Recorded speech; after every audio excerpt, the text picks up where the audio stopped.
do Bruno Pinheiro está por lá. Vamos com repercussões. Acho que o Bruno tem um convidado, inclusive. É isso, Bruno?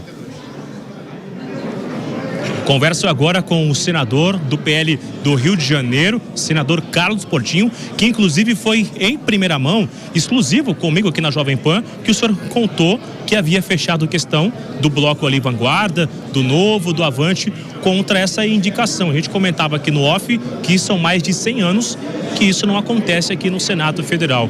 Como foi essa conta, essa matemática que a oposição fez para chegar a esse resultado, senador? 1892 foi a única vez, e agora não mais a única, que foi recusada uma indicação de um presidente da República. Foi com Floriano Peixoto. A segunda vez foi com Lula III, hoje o Messias. É um dia histórico para o país, porque isso passa diversos recados. O principal, na minha opinião, é que o país, os poderes, precisam agora botar a bola no chão, precisam arrefecer. A sociedade, a gente representa aqui a sociedade, né, do meu estado, o Rio de Janeiro, não aguenta mais tanta tensão. Isso é um recado, né, tanto ao STF quanto ao atual governo, e um prenúncio de uma vitória no futuro, de uma transformação. Eu fiz a conta voto a voto. E eu ia te dar mais cedo, você não me levou a sério, hein? Eu tava falando aqui que eu ia te dar mais cedo, acertei todos os votos, a gente vinha mapeando, conversando, né? É um trabalho, porque na oposição eu sempre falei, a questão é matemática, nós somos 32, foi a votação do Rogério Marinho quando perdeu a eleição do Senado, foi o número de assinaturas recentemente que o Jorge Seif conseguiu para pautar amanhã a dosimetria, que será a nossa segunda vitória dessa semana. Agora os votos ali, senador, não é somente votos da oposição raiz, tem votos do centro. Eu conversava com alguns parlamentares que tinham receio do voto ser o divulgado, o voto aberto, porque talvez nomes do governo teriam que votar no voto aberto e no voto fechado, nomes do governo votariam contra. Esses votos vieram de onde? A votação fechada, nesses casos específicos, ela protege o parlamentar, né? Ela permite que a gente possa construir estratégias em cima disso, né? E eu tinha disse ao Messias quando ele esteve comigo, o momento era muito ruim para ele. Ruim porque no dia que eu recebia no meu gabinete, como recebia a todos os indicados, o STF foi para cima do Alessandro Vieira, que nem é da nossa base, né?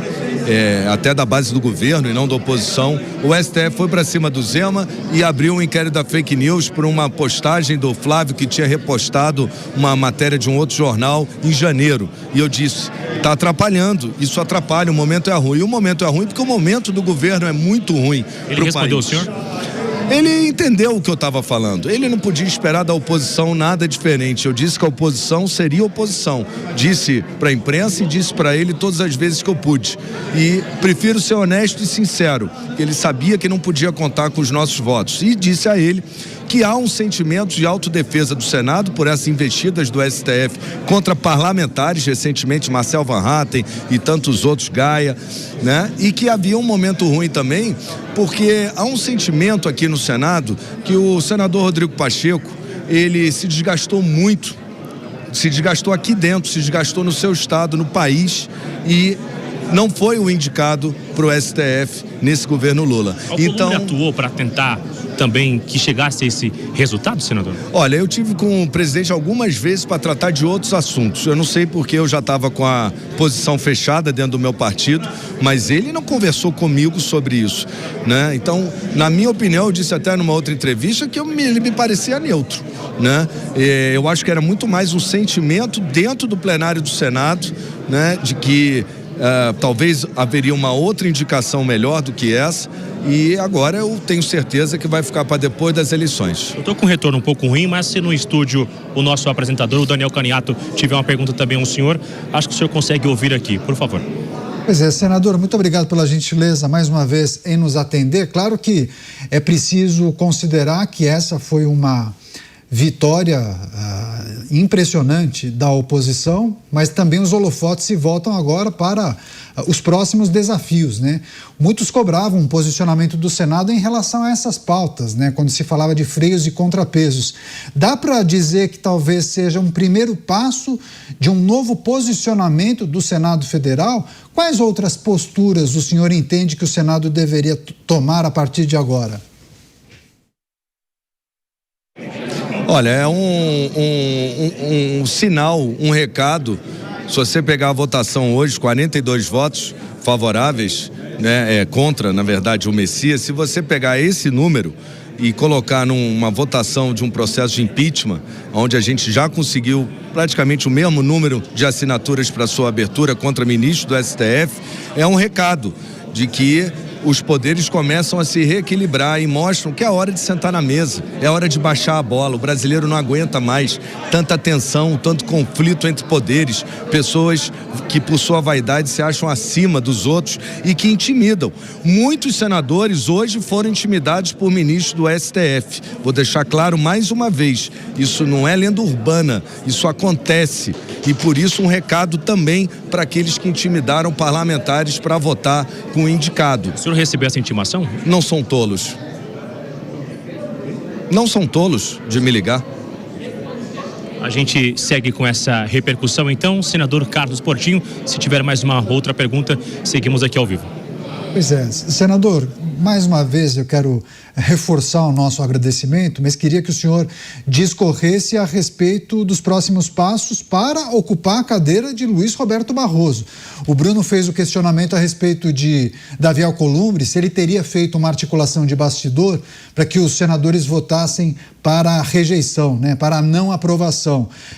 Teve esse zum. Algumas fontes chegaram a dizer que Davi Alcolumbre teria feito algum tipo de articulação, alguma conversa com alguns senadores.